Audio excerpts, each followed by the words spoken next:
په ګلپاڼه باندې خپل یو مینوال ډزې کړي دي چې ګلپاڼه داسې ویل کېږي ډېر سخت حالت کې د زخمی ده. نو د دغه خبر تفصیل به تاسو ته درکوم چې دغه مینوال یې څوک دی، ولې په ګلپاڼه باندې ډزې کړي دي. قدرمنو دا واقعه 13 ورځ مخې ته راغلې ده چې ګلپاڼه د پښتو ډېره زیاته مشهوره سندرغاړې په هغې باندې خپل یو مینوال ویل کېږي چې ډزې کړي دي او هغه زخمی ده. ګلپاڼه چې دا هغې دغه مینوال باره کې اوس بیان هم ورکړی دی چې دغه مینوال چې دا به هر وخت د کور بهر دلته ناست و، نو دوی پرې د باندې نه پوهېدل، خو کله چې د دوی کور ته په زبردستۍ باندې وراوښتی دی او کوشش یې کولو چې ګلپاڼې سره ملاقات وکړي یا هر څه چې ورسره وکړي، نو په دغه دوران کې دوی پولیسو ته هم اطلاع ورکړې ده. پولیس په وخت باندې را رسېدلي دي او دغه مجرم چې کوم دی دا یې په 2 مقدمو کې گرفتار کړی دی. په 2 مقدمو کې د باندې FIR درج کړي دي او دا نیول شوی دی. ګلپاڼې په خپل بیان کې ویلي دي چې د له دې نه وړاندې هم دغسې حرکات کړي دي، نو په دې وجه باندې د په خلاف دغسې مقدمه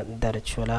اوس بل اړخ ته دا خبر هم ډېر زیات چلیږي، ډېر زیات شیر کېږي چې ګلپاڼې ته داسې دمکي ورکړې شوې وه او ګلپاڼه باندې ډزې شوي دي. نو د دغه خبر په باره کې تفصیل داسې دی چې په ګلپاڼه باندې ډزې نه دي شوي، البته د ګلپاڼې کورنۍ ته یا ګلپاڼې ته د مرګ یا د نور داسې سخت ترټس دمکي ورکړل شوې وه، خو ګلپاڼې دغه مجرم چې دا په وخت باندې نیولی دی، پولیسو ته اطلاع ورکړې ده چې دغسې یو کس زموږ کور ته راوښتی دی او دغسې د ناروا کار کولو کوشش کوي یا د یو غلط سوچ کولو کوشش دی. نو دوستانو ګلپاڼه بالکل محفوظ ده. د ګلپاڼې په باره کې دا خبره ما غوښتل چې تاسو سره شریک کړم، ځکه چې ډېرو کسانو غوښتنه هم کوله. ستاسو که ویډیو خوښه شوې وي لایک یې کړئ، زموږ چینل ضرور سبسکرایب کړئ. آینده وخت کې به هم تاسو سره وخت په وخت تازه ترین اپډیټ، تازه ترین معلومات شریکېږي. تر هغه پورې الله سپارم، د الله په امان.